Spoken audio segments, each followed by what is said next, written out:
सभी को नमस्कार। फ्रेश न्यूज़ देखने के लिए आपको बहुत बहुत धन्यवाद और आशा करता हूं कि आप इस चैनल के माध्यम से कुछ न कुछ देश के बारे में जानकारी आपको मिले। मेरा मेन मकसद यही होता है कि इस प्लेटफॉर्म के माध्यम से आपको कुछ तथ्य को आपके सामने रखूं। हम किसी के अंधभक्त नहीं हैं और न हम बनना चाहते हैं। हम एक इंडिपेंडेंट देश के नागरिक है और देश के नागरिक होने के नाते हमें इस चीज़ को जानकारी होनी चाहिए कि आज के डेट में देश में हो क्या रहा है। तो जैसा कि आप सब जानते हैं कि पेट्रोल और डीजल के और सरसों ऑयल तेल इसके ऊपर कितना देश में हाहाकार हो रहा है इसके लेकर। तो क्या इसका मीनिंग क्या है, क्यों इतना महंगाई बढ़ते हुए जा रहा है, इसका रीजन क्या है।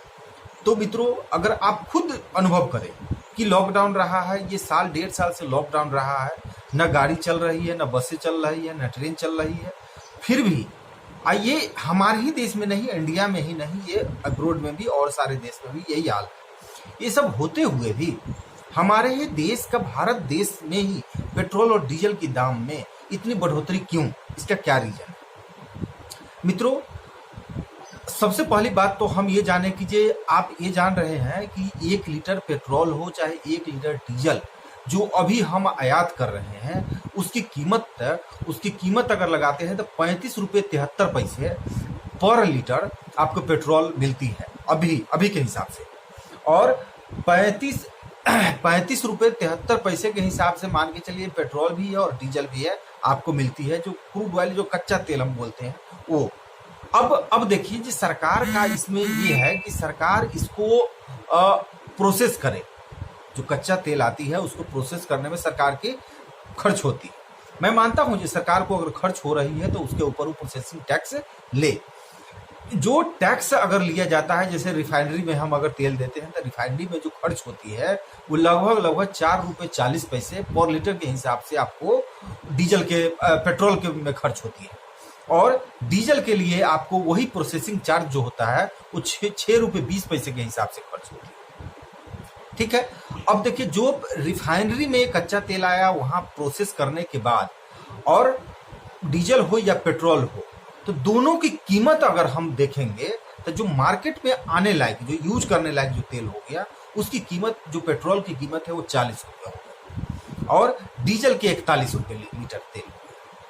अब आप ये देखिए कि 40 रुपये पेट्रोल हो गया, 41 रुपये डीजल हो गया, जो कि मार्केट में आने लायक। लेकिन सेंट्रल गवर्नमेंट का, स्टेट गवर्नमेंट का जो टैक्स है, जो टैक्स के हिसाब से जो देश जो चल रही है वो टैक्स के पैसे से चल रही है, ये भी आप जानते हैं। तो टैक्स का एक लिमिटेशन होनी चाहिए।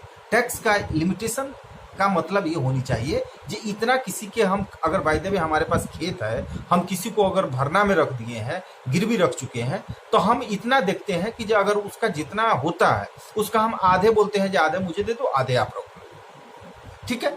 अब रह गई बात कि अगर 40 रुपये पर लीटर पेट्रोल का कीमत प्रोसेस करने के बाद आपको मार्केट में मिल रहा है, उसके बाद ये देखिए कि 32 रुपये 9 पैसे, यानी कि आपको 33 रुपये के हिसाब से 33 रुपये पर लीटर सेंट्रल गवर्नमेंट का टैक्स हो गया। जो सेंट्रल गवर्नमेंट करती है, अभी जो कहती है सेंट्रल गवर्नमेंट कि स्टेट गवर्नमेंट अपना डिसाइड कर ले जो तेल का क्या कीमत रखना है। लेकिन आप देखिए, जो 40 रुपया पर लीटर आपको प्रोसेस किया हुआ तेल मिल रहा है और 33 रुपया पर लीटर आप उसमें टैक्स ले रहे हैं जनता से, एक लीटर पेट्रोल पर। वैसा ही आपको डीजल पर, एक लीटर डीजल पर आप अगर ले रहे हैं तो उसमें 31 रुपया पर लीटर आप ले रहे हैं, 31 रुपया 8 पैसा, यानी कि 32 रुपया लीटर ले रहे हैं। यानी कि 32 रुपया लीटर आप डीजल पर टैक्स ले रहे हैं, 32 रुपया आप पेट्रोल पर टैक्स ले रहे हैं। अब ये तो हो गया आपको टैक्स जो सेंट्रल गवर्नमेंट की देती है। अब जो पेट्रोल पंप, जहां से आप पेट्रोल भराते हैं, डीजल लेते हैं, तो पेट्रोल में आपको 3 रुपया 79 पैसे, यानी कि 3 रुपया 80 पैसे के हिसाब से पेट्रोल पंप को दिया जाता है, पेट्रोल पंप को लेना है। ठीक है। उसी तरह 2 रुपया 59 पैसे, यानी कि 2 रुपये 60 पैसे के हिसाब से पेट्रोल पंप वाला डीजल पर लेगा।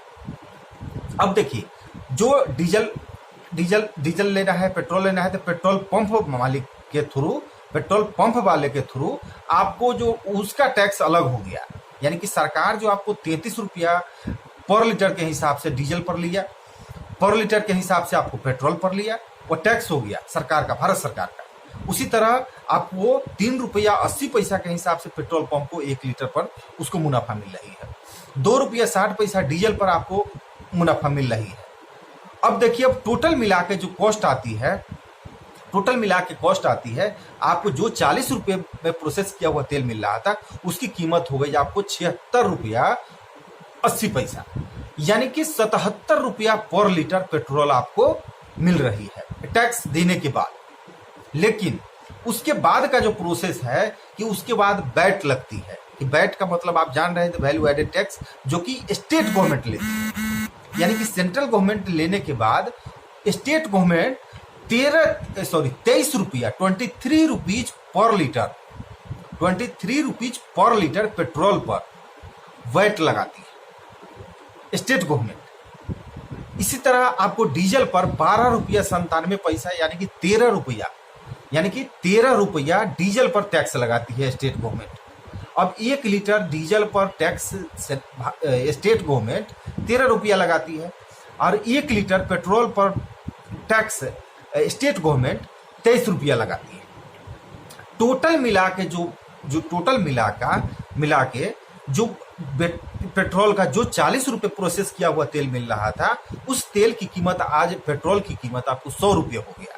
सिमिलरली आप डीजल का जो 41 रुपये मिल रहा था, उसकी कीमत आज के डेट में आपको 90 रुपया हो गया।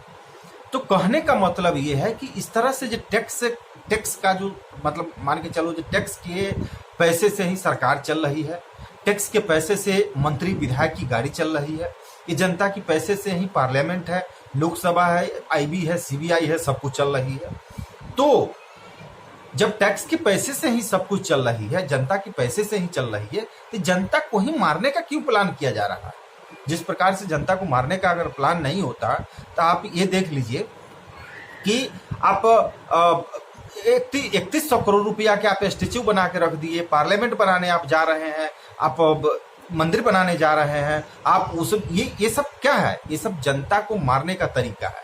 आप देख लीजिए, आप जो पेट्रोल डीजल की कीमत जो 2000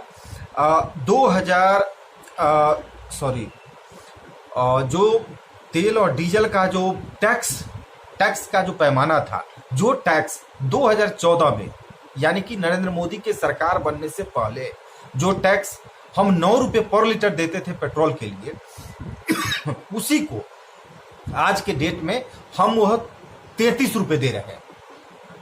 यानी कि जो हम 9 रुपये टैक्स देते थे, वो आज हम 33 रुपये दे रहे हैं टैक्स। देखिए जो कैसे पेट्रोल का रेट बढ़ रही है। डीजल में आप देख लीजिए कि डीजल में जिस प्रकार से, उसी तरह से डीजल में जिस प्रकार से आपको उस समय 3 रुपये था, उस समय 3 रुपये डीजल में टैक्स दिया जाता था, आज के डेट में वो 32 रुपये 9 पैसे हो गया। तो जो आप बताइए कि दोनों को सिमिलर बना दिया गया।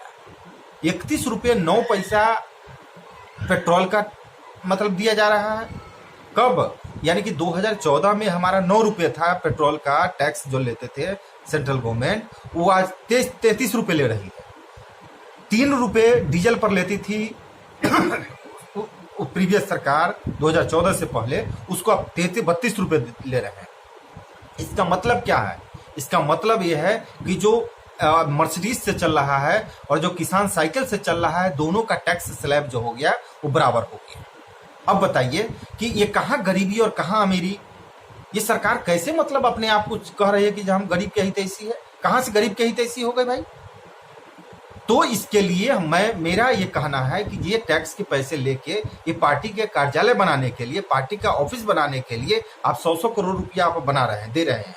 लेकिन जनता अगर भूखे मर रही है, जनता आज के डेट में 110 रुपये लीटर अगर पेट्रोल हो गई है, तो इसका दोषी कौन है?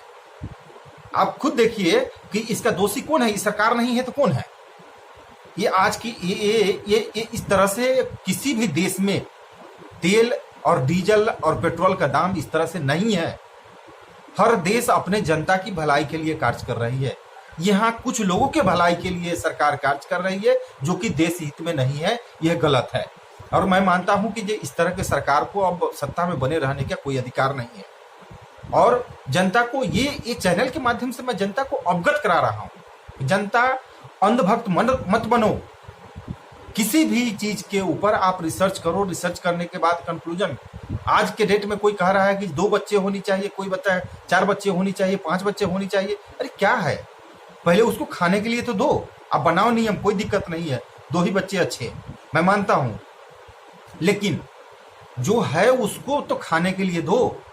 वो भी तो काम कर रहा है, फ्री में नहीं बैठा हुआ है। फ्री में आप लोग बैठते हो, लेकिन देश की जनता फ्री में नहीं बैठता है। देश की जनता एक बारिश हो, बूंदी हो, आंधी हो, तूफान हो, हर समय वह कार्य करने के लिए तैयार है और कार्य करता है।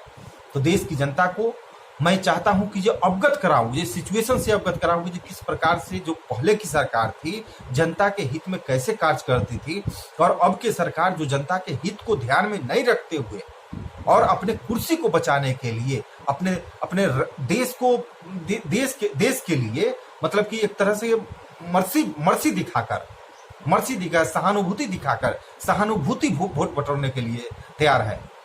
मित्रों, ये किसी का नहीं है। जो अपने घर का नहीं हुआ, जो अपने बाप मतारी का नहीं हुआ, उस साला देश के लिए क्या हो सकता है।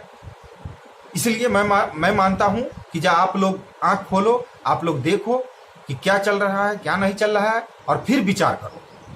ये मेरा अपना पर्सनल सोच है, और मैं चाहता हूं कि आप लोग इसको जरूर ध्यान दें, और देश में जो अराजकता फैल रही है उसको आप खत्म करने का कोशिश किया जाए। जय हिंद, जय भारत, नमस्कार।